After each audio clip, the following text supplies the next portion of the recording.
Welcome, everybody. I'm Nate Persley. I'm a law professor here at Stanford and also co-director of the Cyber Policy Center. I am the least impressive person you're going to hear from tonight, which is why I'm wearing a suit. And so it is a wonderful event here. It always is a cause for celebration when one of our faculty publishes a book, but especially one as significant and I think is influential as the one you're going to hear about today. Of course, it's Fei-Fei Li's The World's I See. She'll be in conversation with John Hennessy. Let me give short introductions of both of our speakers. These introductions could go on and on. Assume they have won every significant award in their fields and are members of every significant society that is honored in their profession. I'll say first, so Professor Fei-Fei Li is the inaugural Sequoia Professor in the Computer Science Department at Stanford and co-director of Stanford Institute on Human-Centered AI. She served as the director of Stanford's AI Lab from 2013 to 2018, and from 2017 to 2018 was vice president at Google and served as chief scientist of AI/ML at Google Cloud, and later served as a board member on many different public and private companies. She's published more than 300 scientific articles, known to many in this room who are her students, and her current research interests pretty much span the entire world of AI and machine learning. She's the inventor of ImageNet and the ImageNet Challenge, a critical large-scale data set and benchmarking effort that has contributed to the latest developments in deep learning and AI.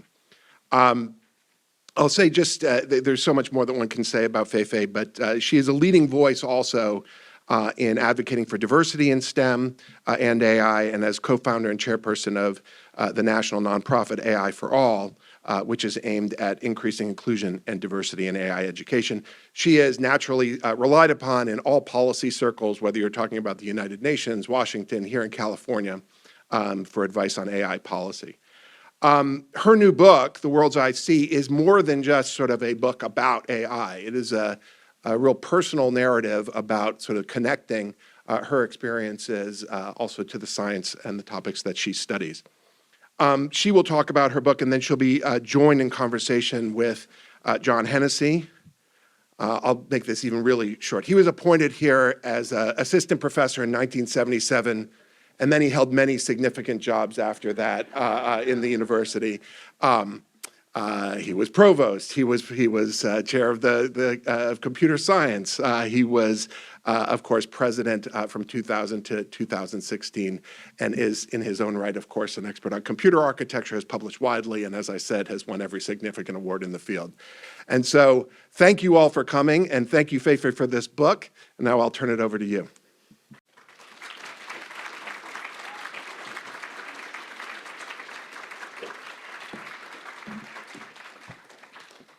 Hi, thank you. Thank you so much for coming. I finally realized how much you have gone through to get here, because the traffic was so bad getting here. So I'm actually quite embarrassed, honestly. I never thought I would be, doing this for the book. This literally came about. And I want to thank Nate and our good friend, Professor Rob Reish, who's teaching right now, that we were having lunch about 2 months ago. And Nate and Rob, both prolific authors and incredible scholars in different parts of the campus that I'm familiar with, asked me how my book is going. And I said it's publishing, and they're like, we need a book party. I'm like, what is a book party? In computer science, when you publish an 8-page NeurIPS paper, that is a party. I never thought there's such a thing as book party. And Nate and Rob just said, leave it to us. And Nate, I know you even changed the flight for me, so thank you so much. I'm deeply, deeply grateful for this kind of wonderful colleagues. John Hennessy, thank you so much for willing to do this with me. We were saying off stage that really it's not that interesting to hear me talking. So most of this will be a dialogue of 2 generations of computer scientists and giving just an overview and a honest conversation of where we are with the world of AI. But I do want to use this opportunity to thank some people because, we're so busy in life and so busy making things, building things, trying to study things. We don't really stop and thank people. And since I have a little few more minutes here, I really think it's my honor and my duty really to thank the people who have really helped me. And I want to start with a very special person. You probably wonder why I'm holding this book, because of course she's got 100 books in her office, she's holding one. Actually, I'm holding a book signed by the co-writer of this book. And this book will not come to life if I didn't have my very, very good friend and colleague and partner for 3 years during this whole pandemic, writing every word with me, telling this story. And I really want to thank Alex Michael. Please stand up. I want everybody to meet.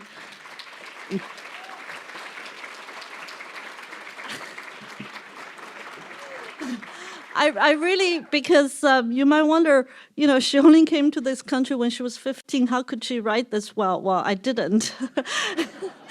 And I do feel proud of this creative process that Alex and I engaged in. But without Alex, this book could not have been around. Of course, in writing this book, there's another special person I need to thank. There's many reasons I need to thank him, but he played a very important role. Alex and I wrote this book at the invitation of a book agent and publisher, and we're talking about AI. I was a nerd. I was excited by telling what AI is to the public. We wrote for a whole year. And then I was so excited, we're done. I don't know, I don't even remember when was that, 2021. We gave it to my dearest friend, mentor, colleague, partner, another very famous person on campus, Professor John H. Mendy. And where is he? Where is John? Oh, hi, John.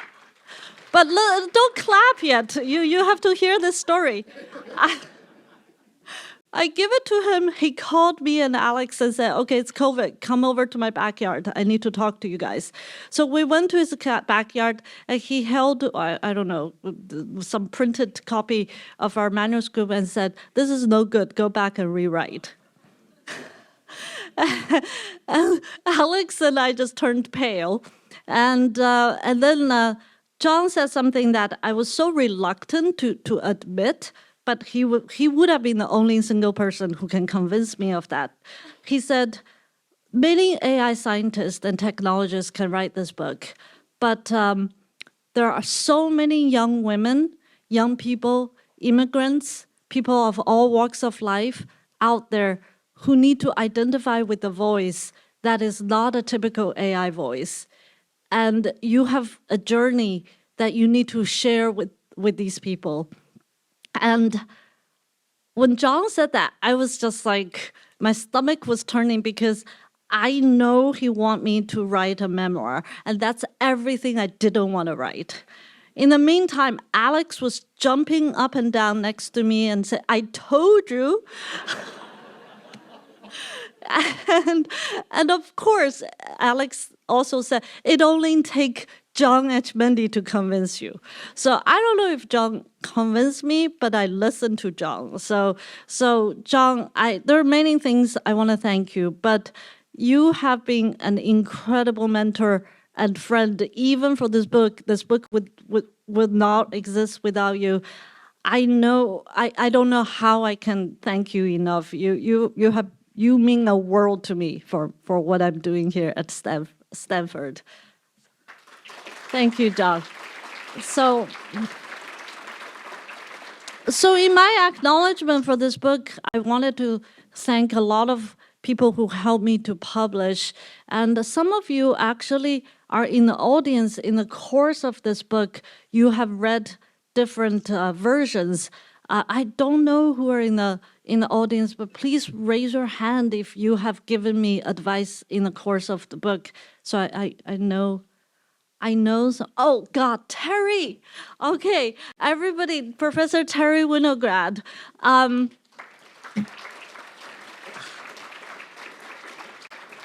Professor Terry Winograd is, okay, we'll start with he read parts of the book and gave me very, very good advice. Part of it is because he's in the book. And even if you're not interested in Fei-Fei's journey, you should read this book because Professor Terry Winograd is in the book. He is a hero of mine. He is one of the founding fathers of AI. He really has, we talked about his early work in AI. And on top of that, he was really unfortunate to be my neighbor. So, and John H. Mendy's neighbor. So Terry, thank you so much for helping me with the book. Who else is in the audience who has read this, who has given me advice? I know some of them are working and traveling, but I want to thank everybody who was in the creative process of this book. The title is The Worlds I See. I have two more worlds I really want to thank. One of the world is the world of science. And the world of science began with the people like Newton, Einstein, Marie Curie, Schrödinger, Maxwell, so many of them. I want to thank them, even though they don't need my thank. They won't hear me, maybe. But they really opened a world that is infinitely curious, whimsical, and inspiring for me, and that was the beginning of my journey.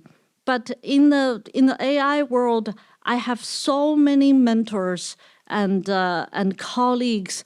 So many of you, honestly, are in this audience. I just cannot see all of you. Sorry, that I know how much. You guys have helped me. Many people ask me, Fei-Fei, tell me how lonely it is to be a woman in technology. I do feel it's important to talk about this, but I really want to say it's not that lonely. My mentors and my advisors have helped me so much that without them, I wouldn't be where I am. I want to give shout out to my PhD advisor, Professor Pietro Perona and Professor Christoph Koch.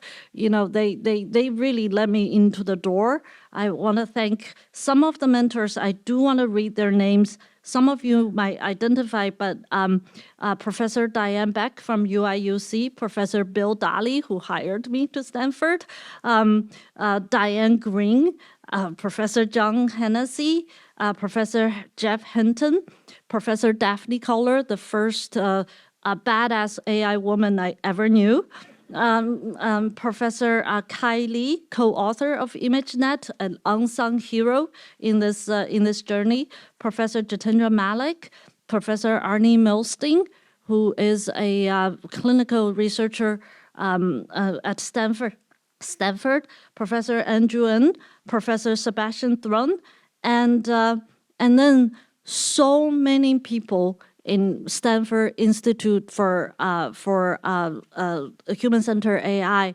especially the founding professors and colleagues, Professor John H. Mendy, Professor James Landay, Professor Chris Manning, Professor Surya Ganguly, Professor Rob Reich, Professor Michelle Elam, Professor Susan Nathy, Professor Eric Benjofson, Professor Dan Ho, Professor Russ Altman, Professor Kurt Langlitz, and many more, and everybody at Stanford HAI means a lot to me, and this book wouldn't be here without them. Then I have a very special group of people. I know that they are scattered around the world. And many of them are doing far greater things that I have ever dreamed of. And they're my students and postdocs and advisees. And in the book, I have acknowledged a very small subset of them. I know some of you former students as well as current students are in the audience. I really would appreciate if you stand up, because could you please stand up? I know you're shy. I see some of you. Keep standing up. I, we have, don't, oh, come on, keep standing up. I, we have many professors here. You guys don't understand. You make us. You make our career. You make our world. And every single pixel in my world, and that's our inside language, is colorful because of you. I take the greatest pride to have worked with you and to have been through a part of the journey with you. I also want to shout out to Juan Carlos, who's sitting here. Juan Carlos, just say hi one more time. Uh, you see how little hair he has now? I met Juan Carlos. I met Juan Carlos as a clueless assistant professor in Urbana-Champaign. He was my very first PhD student. And Juan Carlos came to this country from Colombia on a Fulbright scholarship. He didn't know anything. I didn't know anything. It was a match made in heaven. And now Juan Carlos is a renowned researcher in computer vision, a director at Salesforce Lab, and an adjunct faculty at Stanford Computer Science Department. And this is the kind of human relationship that I feel so proud of. So thank you, Juan Carlos, for entrusting me. And thank you, all my students for still entrusting me. So the most special world for me, obviously, is the world of love and support. And someone earlier today just told me that this book is a love letter. And I think when Alex and I are writing this book, we actually did call this book a love letter. And it's a love letter for science from a little girl who somehow just fell in love in science. But it's also a love letter for the people who have made my life possible. And I hope you read at least some part of this book. There's a person who is very special in this book. In fact, today I just got photos of his grandkids going to a New Jersey local bookstore, holding this book, and they're sent to me, and that's Mr. Bob Sabella. He was a high school math teacher in Parsippany, New Jersey. I met him when I was 15. I barely spoke English. He was this badass math teacher with a Brooklyn accent, speaking at the speed of light, and I did not understand a word he said. And he gave me a lot of tests to do, and I got half of the tests right because the other half with words on it I didn't understand. So that's how our journey began. And for a kid who didn't know the language, who didn't know anything about this country, he took me in as an uncle, as a father, as a teacher. His whole family embraced me. There are stories of Mr. Bob Sabella in this book that but every time Alex and I write, we were in tears. So hopefully you'll identify. And they really symbolize this country for me. This country is not the shiny gadgets Silicon Valley made. This country is not those giant skyscrapers in the financial district of Manhattan that I didn't even have money to pay for parking to visit. This country is the public high school math teachers like Bob, who has the heart of gold, who embrace students from every corner of the world, who just put all their heart, who give us the value of respect, of freedom, of community, and that's what I identify with. So Mr. Sabella, or Bob, as I call him now, passed away. And but today I was looking at his family's group chat. They sent it to me, and I really hope that I have made him a little bit proud for after all these years. So I also want to. There are so many people I cannot thank now, but I do want to thank two people who they don't understand my world. because I do these fancy AI or whatever math equations and software programs, but they actually made the world for me. And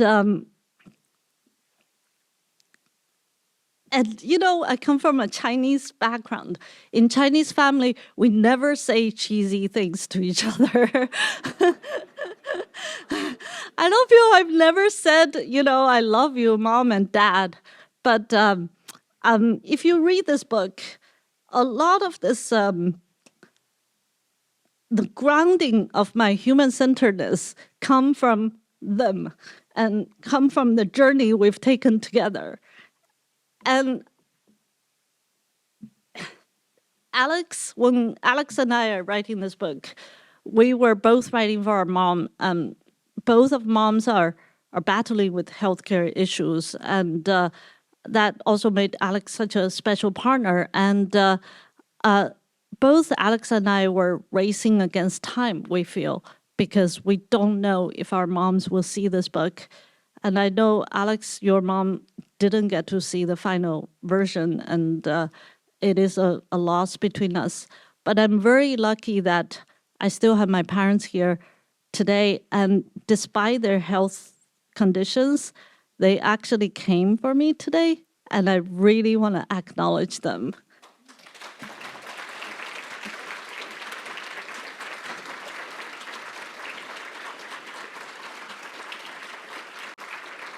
And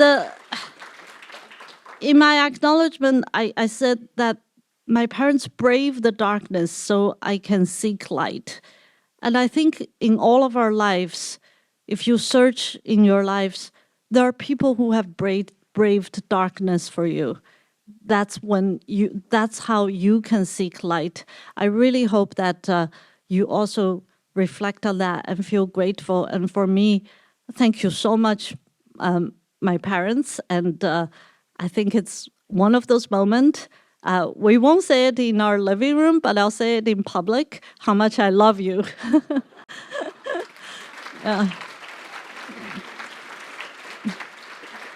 Okay, so I'm almost done here. Sorry, John, I'm almost done here. So Alex and I, when we wrote this book, we thought a lot about what AGI is. Because this word, right, like my students, we almost laugh at this word because our founding fathers of AI didn't have the word AGI. AI is an audacious a dream of making machines think and do. And but what is AGI? I don't know. But if there is a embodiment of AGI, that kind of embodiment would be a person with, not person, something with so much wisdom, with all the virtues of humans, patience, strength, resilience, love, compassion, with the competency that at least I cannot dream of. They can do all the great work. They can cook the best food. They can, compose music. They can, garden, design a Zen garden.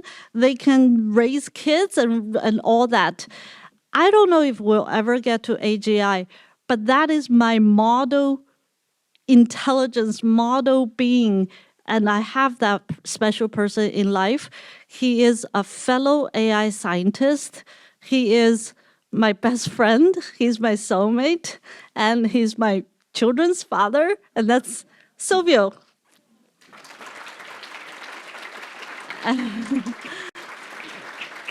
And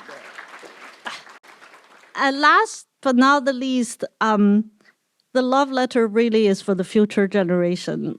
Some of the future generation are my students, but the most special future generation are my children. And I sometimes wonder what world I'm making for them, honestly. I wonder what is going to happen. And then I realize the best thing we can make for them is the love we can give them. And I hope that my kids get to experience their parents and their parents' friends' love for what we do a love for the people around us, for the community, a love for the world. And can you wave to everybody, Leo and Phoenix?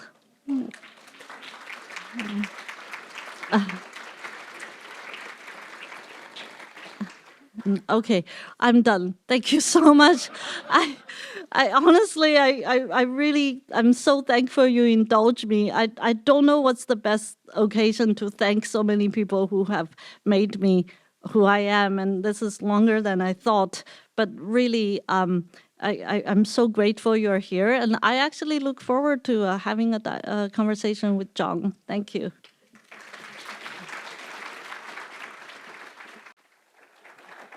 Which seat? Have a seat. Which Either seat? one, doesn't matter. All right.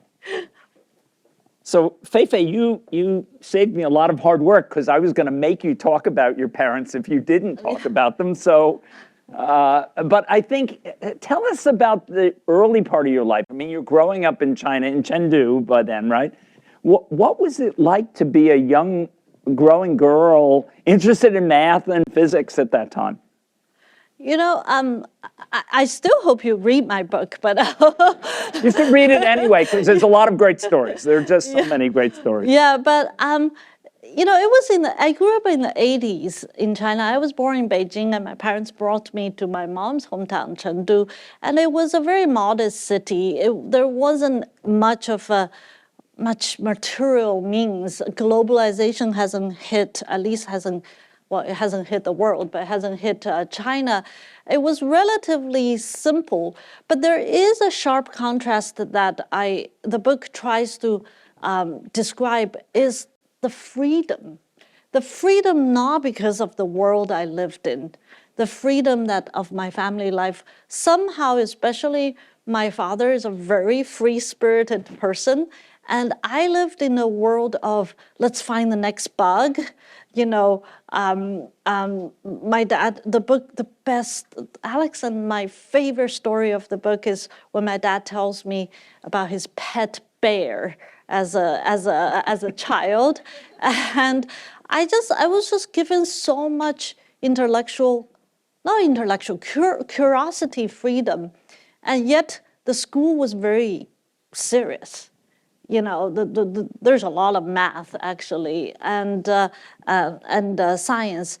But I lived in this contrast between a free home life and a very rigorous, disciplined schooling, and somehow I think now I kind of embody that, and made me sometimes too intense, maybe. No, but I get the impression from the book that a lot of your creativity is inspiration from your parents.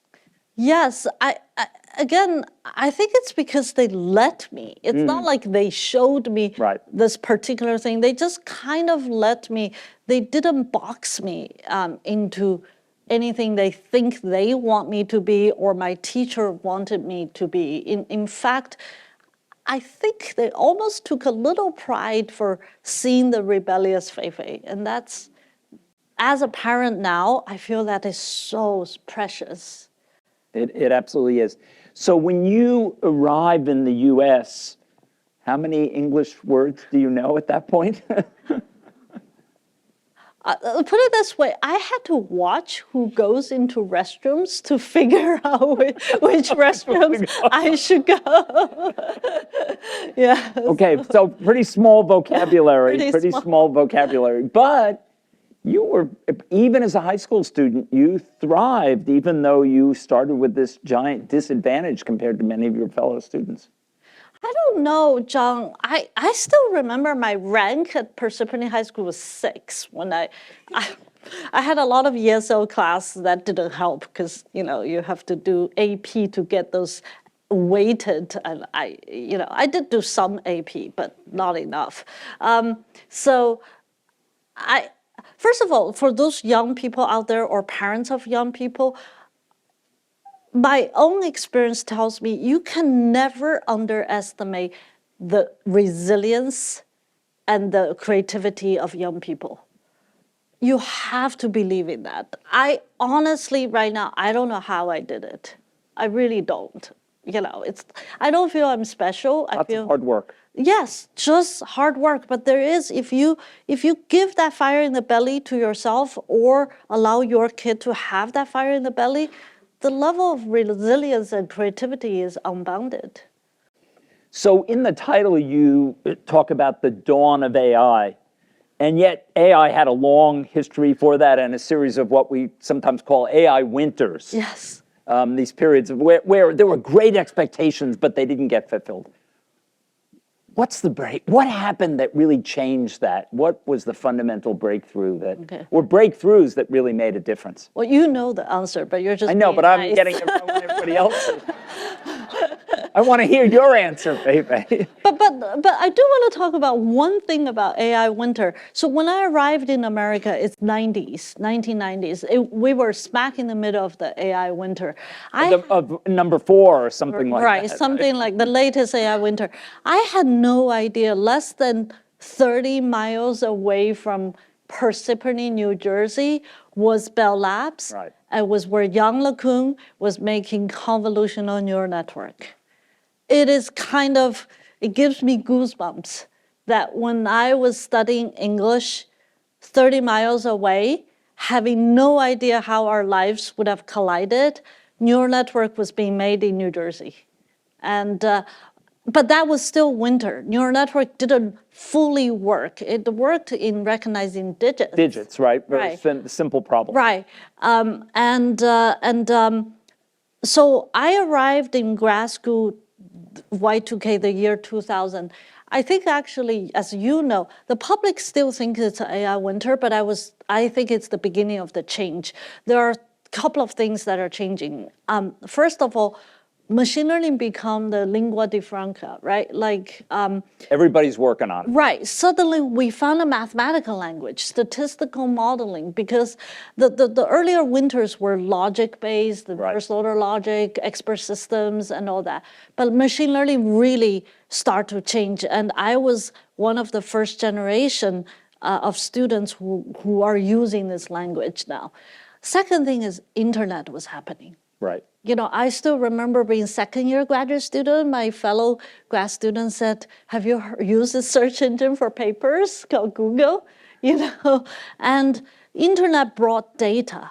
We didn't realize that, but internet will change the way we view data. And of course, Moore's law was carrying us, right? Right. So lots more hardware than we expected early on. Yeah. But then data is the big. Right. So it took, I would say, less than a decade. ImageNet was perceived in 2007. Neural network, the deep learning. I remember Jeff Hinton's was it Jeff Hinton's? They coined the term deep learning. That paper was 2006. I think that, yes, 2006, I think. 2006. And GPU, oh God, when was the first GPU here? Around the same time, 2008, probably. Right. So even though the public was not aware, but these 3 important ingredients were being made in the first decade of the century. And of course, the watershed moment was 2012 when Jeff Hinton's students won the ImageNet Challenge. Right. So talk about the importance of ImageNet. How did you get this idea and what motivated you? Because without that, it's not clear that we would have known that it was really a breakthrough. Yeah, so again, please read the book. We're tempting them. Alex and I spent so much time writing it. I feel like an academic always said, please read my paper. And so what happened is there is a person who's very special in the book. He's not personally special, but he's intellectually special. His name is Irv Biederman. He's a cognitive scientist, a psychologist who was living in University of South California. And I was a graduate student looking at this problem of computer vision. AI was broken into little fields, natural language processing, computer vision. I was really interested in the fundamental North Star of computer vision. And I thought that trying to do recognize the world's object is a North Star. I remember Silvio and I were fellow graduate students. We were debating. Silvio is like 3D structure of the world is the North Star. And I was like, recognition. Well, now Silvio is winning the war because now it's all 3D. But at that time, it was really trying to make sense of the objects. And then we're all working on these tiny data sets, right? I remember my PhD advisor, Pietro Perona, gave me a data set of 4 objects: airplane, leopards, car, side view of car, and Caltech student human face data set. And then Irv Biederman had this paper in 1983 that no one is noticing. The paper, the preprint has typed figures, and he estimated 30,000 categories of objects is what humans see, actually young humans, like by age 6, you can see that. And somehow I noticed that number, and since I call this the Biederman number, it really, really bugged me for years. I don't know how to square away Biederman's number from the entire AI world of tiny data. And it took me 2 or 3 years to just keep thinking about what this number means to us, means to AI, till I arrived in Princeton as an assistant professor. And at that time, machine learning was around for a long time. I start noticing, John, to be honest, I start noticing that I'm writing papers that's all just variations of some kind of BaseNet or support vector machine. I feel like it's not breakthrough. You know, we're always overfitting. We're not generalizing. We're tweaking in the technical jargon, the variables and the representations, but they're not doing the right thing. Till my students and I realized we have to hit a reset button and look from a different angle, and that angle is the big data angle. And then when we thought about that, Biederman's number came back, and there was a serendipity of ImageNet was literally a project someone else was doing, but they're doing it without thinking about big data. They're just doing it for WordNet, which is a linguistic data set of lexicons organized not in alphabetical order, but in group order taxonomy, like a German Shepherd and a Golden Retriever. Actually, that's a bad example. A German Shepherd and a Terrier would be very far from each other in a dictionary, but very close to each other in WordNet. And there was an undergraduate project in the WordNet group of finding 1 photo per word to show what a Golden Retriever is. And quickly they gave up that project. And I just happened to have heard of this word, ImageNet, that nobody wanted to use, and I asked the professor to give me that name, and with that beautiful name that I didn't claim credit, I thought about Biederman's number, thought about big data, thought about machine learning, and that's the beginning. And you decided to crowdsource it because you needed to get a much larger, and at that time, crowdsourcing was kind of still a new thing. I did not decide to crowdsource. I was actually cluelessly delusional. I thought I would hire undergrads to do this. Princeton undergrads? They're very expensive. Yeah. That's the problem. Yes, exactly. Yeah. So I thought I would put some monitors in my lab and hire undergrads to download the pictures and just click on it. And it didn't go anywhere. We were estimating 19 years or something. And then I had another student say, well, let's just use machines to do it. The machine can do some photo recognition. We thought that was a brilliant idea, but after a week, we're like, hey, wait a minute. The whole point is machines cannot recognize. Right. You need ground truth here. So exactly. So I was pretty stuck till a Stanford master student who transferred to Princeton said, this is where Silicon Valley really is so beautiful. The Stanford master student said, I heard there's startups using this thing called Amazon Mechanical Turk. And in Princeton, New Jersey, I had not heard of this. And I really remember, John, I went to my computer, I typed Amazon Mechanical Turk. When I saw it was an online market of global workers working on anything you can put up, I couldn't sleep that night. I knew I found my entire world of helpers. Right, right. So I ditched the Princeton undergrads. So much for that. There are better uses of them, probably. Fei-Fei. So let's talk about your involvement and your interest in the human side of AI, because I think we all think about this, but there are so many complex issues. What do you worry about in terms of deploying AI, and what do you think is overhyped? Yeah. So I have a confession on behalf of my generation of computer scientists. We were never trained in ethics. Maybe some of you have on your own have taken ethics classes, but I was busy taking physics class or math class or electrical engineering class, computer science class. So, and then we love AI for its technical origin, right? So all seemed very well till I think it was around 2017. 2017, I had the honor to work at Google Cloud. It was incredible experience. If in cloud business, you basically serve every single business under the sun, every vertical. You work with hospitals, you work with media companies, you work with gas and oil company, you work with the insurance company, you work with developers. We were working with a Japanese cucumber developer, farmer who's using, TensorFlow. You just work, and then you start to realize, I start to realize, oh my God, this technology is gonna change everybody.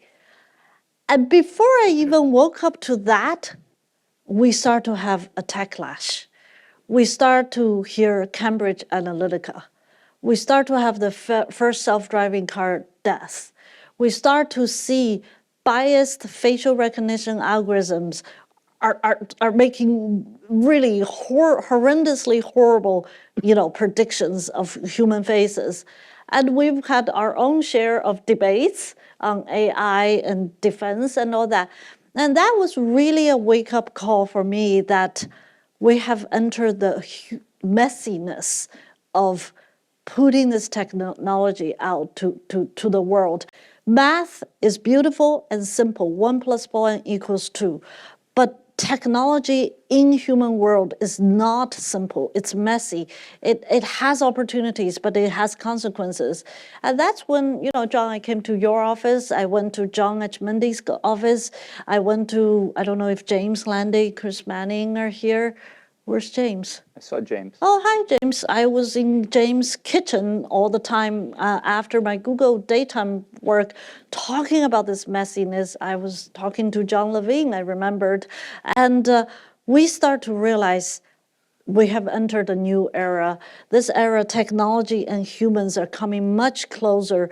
We have a different responsibility, not only to continue to develop this technology, but to understand what is going on, to understand how we can use it, to understand the human consequences, to understand the human opportunities. And that's when I feel that I myself turned from a pure technologist scientist into a hybrid scientist and humanist, amateur humanist. So do you worry, I mean, some people have said there's this existential threat to human existence. I mean, it's a HAL sort of vision of, right, the computer takes over and you can't even unplug it. Do you worry about that, or do you worry more about the short to medium term misuses, I think, of the technology is probably the right term, right? Yeah. It's both errors in the technology, but there are also misuses of the technology. Yeah, so that's totally a fair question. I was talking to Jeff Hinton about this. Yes, right? yes, Yeah. yeah, I know you and Jeff have a disagreement over this. Yes, yeah. Actually, we were very civilized on stage. We had a pre-dinner.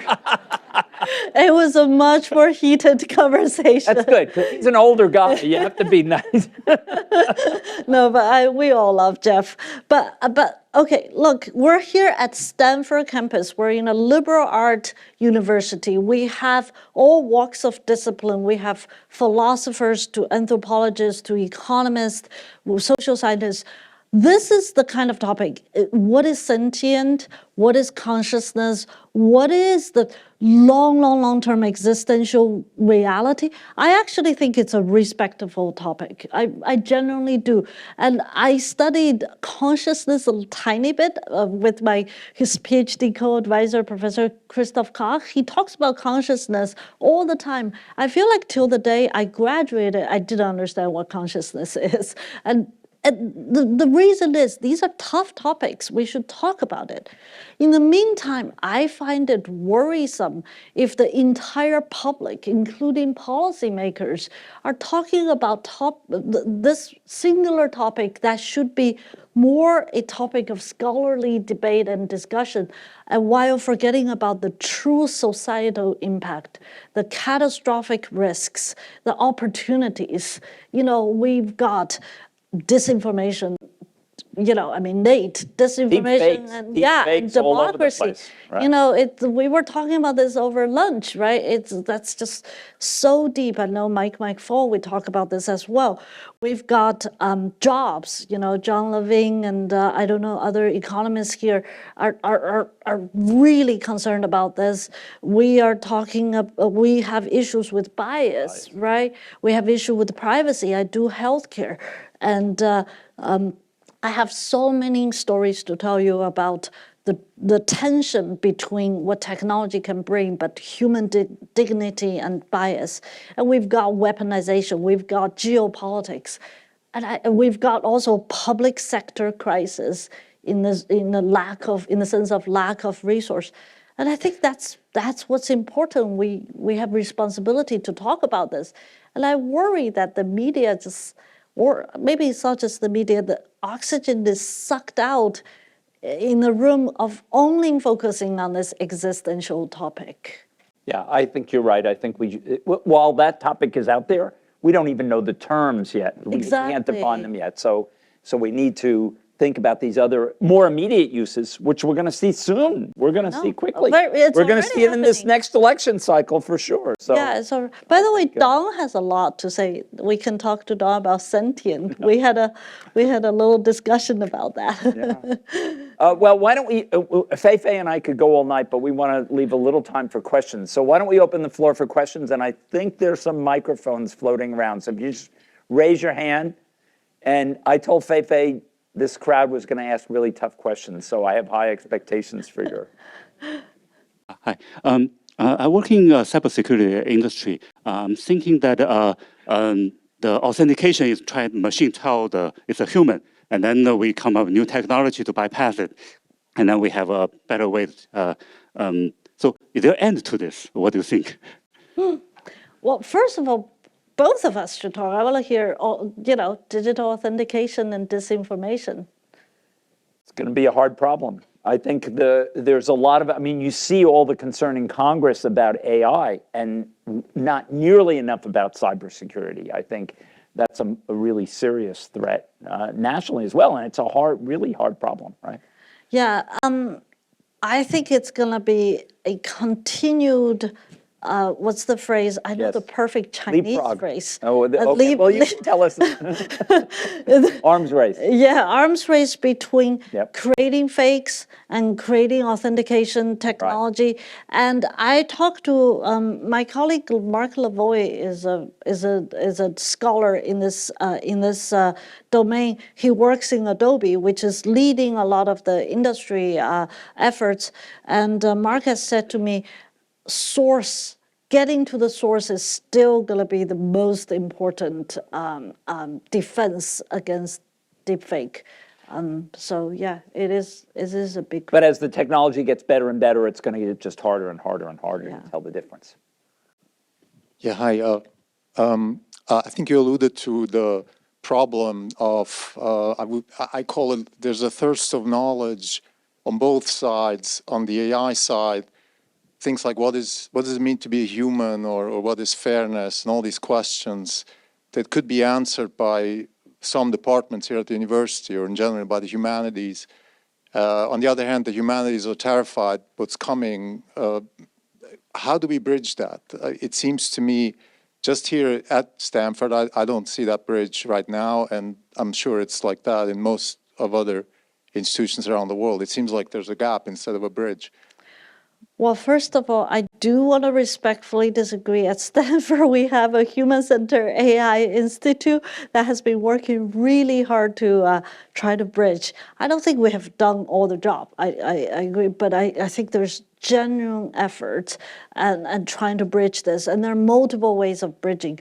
One way is education and communication, right? It's scary if this is something that's so new and so unknown, but we really need to do a better job in educating our students, educating our alumni, educating the public, educating policymakers what this is. I think that itself will go a long, long way about what this technology is. But there is other important measures of bridging, including what are we doing that's making it better? What are we doing that's augmenting humanity? What are we doing that is giving transparent, trustworthy information to the public? Our HAI Center for Research on Foundation Model is feverishly doing benchmarking on all these large language models, benchmarking against, say, the EU AI Act transparency measures. These are important efforts to bridge the knowledge gap, as you said, and create trust, create safety and responsibility. But you're right, it's the journey is long, and I wish there's more around the Interaction, yeah. around the world. So Fei-Fei, maybe one thing you could touch on is this, at the scale of these models, 500 billion parameters or something, the notion that we have explainability, that somebody can say, why did it say this? Or take hallucination. Why does it hallucinate?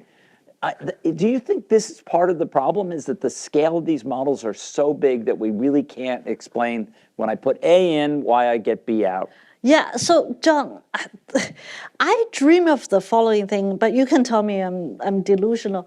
I feel like there's one day we've got to have a beautiful set of equations, like Newton's law or Maxwell equations, that would finally explain the mathematics behind this. Because I don't think we're there yet.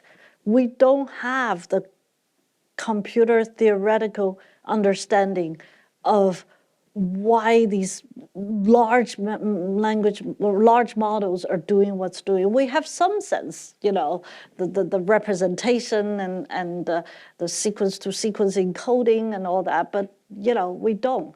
So I don't know. Do you feel we'll ever have a set of equations? I think the problem is, you look at some things they do, and it makes perfect sense. They've memorized, obviously, they've memorized a lot of facts and relationships. Right.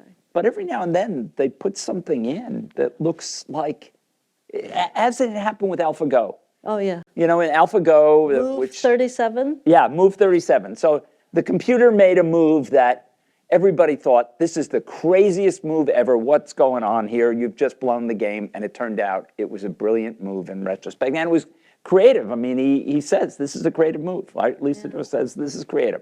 That's a really interesting insight. Yeah, I think students today should be working on these problems. Yeah. Right? Yeah. Okay, do we have another question from the floor? Over there, I see one, and over here. Thank you, it's fantastic. How do you see the intersectionality of evolution of synthetic biology and synthetic data, and where AI is actually heading towards the GI pathway? So again, a whole bunch of things will be another level, but throw in a bit of quantum. How are you even envisioning this from a humanist angle, or the near term, what we need to do in terms of even the guardrails or anything we're thinking about? Yeah, well, E.O. Wilson says the problem of humanity is we have Paleolithic emotions, medieval institutions, and godlike technologies. So I think everything you have said there is a godlike technology. I don't have a silver bullet. This is why we have Stanford HAI. This is why we need to engage in governance. This is why we need to educate the public and about what is coming. I do believe in humanity. I think from that point of view, I know I've been called an optimist. I believe in humanity. I believe in human resilience, creativity. I also believe in the arc of human civilization bends towards benevolence and justice. I'm clearly stealing Dr. King's line here, but from that premise, I believe our collective creativity and partnership will figure out the necessary guardrails. That's my. What about No, you? I agree with you. I agree with you. I think you're right. The arc bends in the right direction. There are sometimes setbacks or periods where things don't move in the right direction over a period, but over the long term, it tends to move in the right direction. After all, when you become a parent, your vision of the world and ensuring that the world you pass on is going to be a great one changes completely, right? Yeah. Wait till you become a grandparent, and you'll really see. We have time for a few more questions over here. Thank you, and thank you for this wonderful conversation. I actually wanted to kind of tie to the last thing you mentioned about having kids. For both of you, what is the world you envision in 50 years? Or in 40 years when your kids are maybe my age? What is the world that you think, what do you think the world is going to look like then? My kids are your age, so it's... Well, you have grandkids. Yeah. Yeah. I envision that humans and machines cohabitat. I do believe robots will come in different forms and shapes. Humanity's productivity will change. And of course, we have to talk about the workforce change. You know, there's a lot of economists here in the audience, so I'm a little too shy to give my prediction. But I do think that we will hit yet another, at least one more, but I'm sure many more inflection points where the machines will be partners and collaborators with humans. And I hope we're going to use all this technology and progress we've made on the AI side and machine learning to make the kind of breakthroughs we need to maintain our planet and give it to our children in some form where it's still habitable. So I think that's going to be a critical issue going forward. But I'm actually excited about this frontier where machine learning and other science problems come together. Absolutely. You've done a lot of work on medicine, for example, Fei-Fei, but that's only one of many areas. Scientific discovery is absolutely the most exciting part of today's AI. This is why academia is so important, because we've got, all kinds of scientists on campus and social scientists doing incredible work. Right, right. Okay. Do you think maybe like intelligence might be like a bit overrated? Who's? Just echoing thoughts of Yuval Noah Harari, who's voiced that you can argue that humans have become more intelligent, have had at least more access to tools that allow us to be more intelligent, but that doesn't necessarily make us less destructive or self-destructive. And in touching on the vision that you were painting, Fei-Fei, about building these entities that are capable of love and all of resilience and strength, a lot of these beautiful human virtues. Do you really think we're headed in the right direction with that when we were talking about building AGI, or is there something more like artificial wisdom? Can you touch on that? I can sense that you actually probably are more worried about this. You asked me, do I really believe? I do believe in human virtues. I actually think when you talk about human intelligence, it's not just the mathematical, rational intelligence, it's our compassion, it's our empathy. These are the things animals really don't have much, right? So I do believe in human virtues. Are we headed in the right direction? As we said, I guess you've got two optimists on the stage. I'm not saying every step of the way will be perfect. We might even take really wrong steps. Look at from Rutherford splitting atom to an atomic bomb to nuclear energy.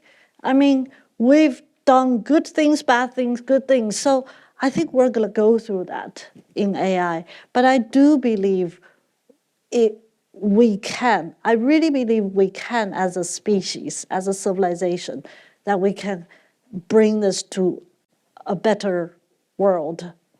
Yeah, I agree with you. I mean, you mentioned self-driving cars. I mean, the last 10% of getting self-driving cars to work is really hard. On the other hand, 1 million people die in car accidents around the world every day. I'm convinced that in the next decade, we will be able to cut that number by 90%. And you won't get everything right, but you'll certainly, and for us people getting older who find driving at night a bigger challenge, or for some of you that might have had a glass of wine before you got in your car, we'll make it a lot safer. So I think there are great things that can be done here. Thank you, Dr. Lee, for being here, and thank you for the book. I look forward to reading it.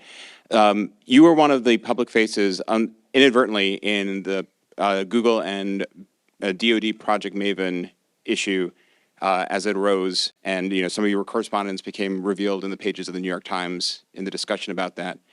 I'm wondering, how has your thinking evolved? Because at that point in history, the world maybe seemed a lot more at peace. And since that time, we've had the Russian invasion of Ukraine, the recent, of course, initiation of a war with Israel and Hamas.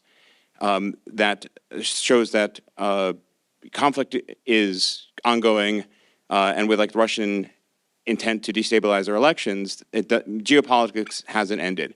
The DoD is continuing to express interest in AI, and from that point, working with Project Maven, it has evolved internally into a center within the DoD to try and guide the use of the adoption of AI.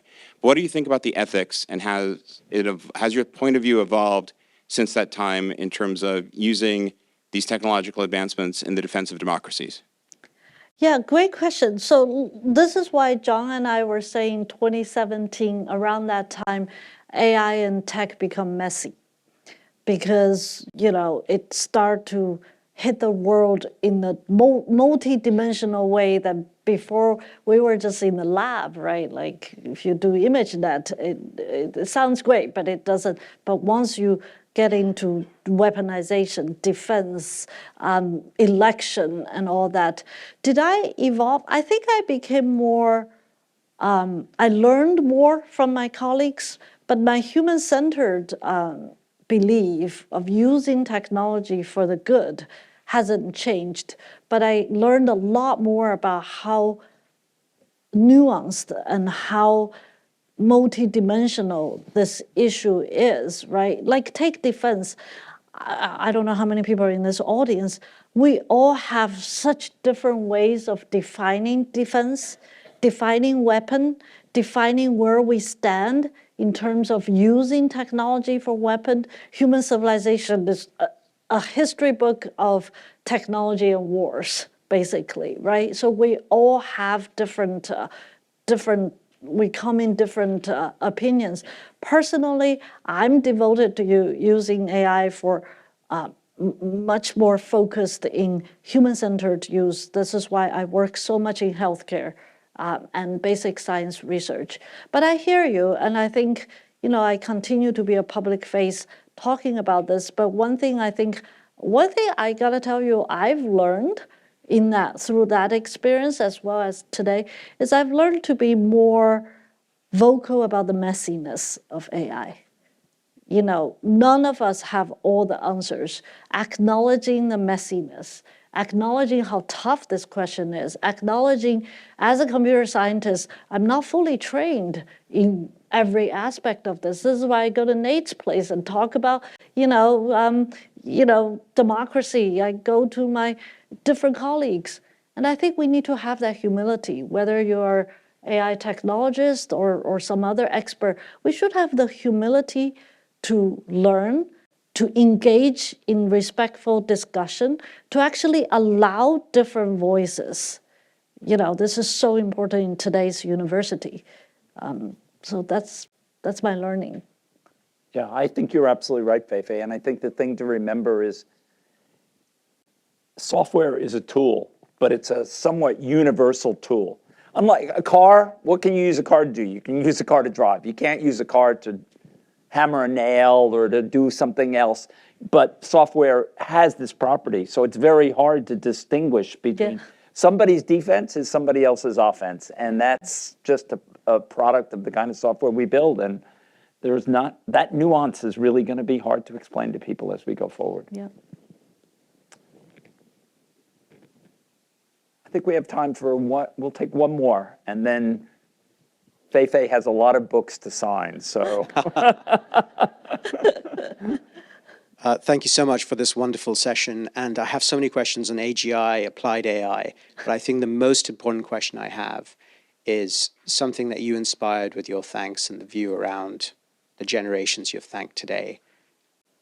Given that we stand at the dawn of AI and the threshold of AI, what advice would you give to your kids and my kids' generation, given the conversation we just had about the excitement, but also the messiness of AI? You know, I want to say, just tell your kids to love their mothers.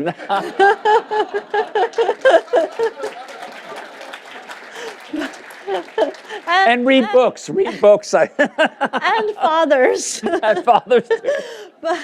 But just going back to the theme of this book, really find your North Star. I think it's just, you know, technology is becoming more and more powerful. Human life is becoming more and more complex. The world, look, I'm keenly aware where we are today in time and history. So many conflicts, so much suffering. But for the young generation, find your North Star. And for the parents, allow your kids to find that North Star. Give them the freedom, give them the love. If you want them to love you back, love them first. And that's more important than anything AI related. That seems like a perfect place to end. Thank you, Fei-Fei. Thank you, John.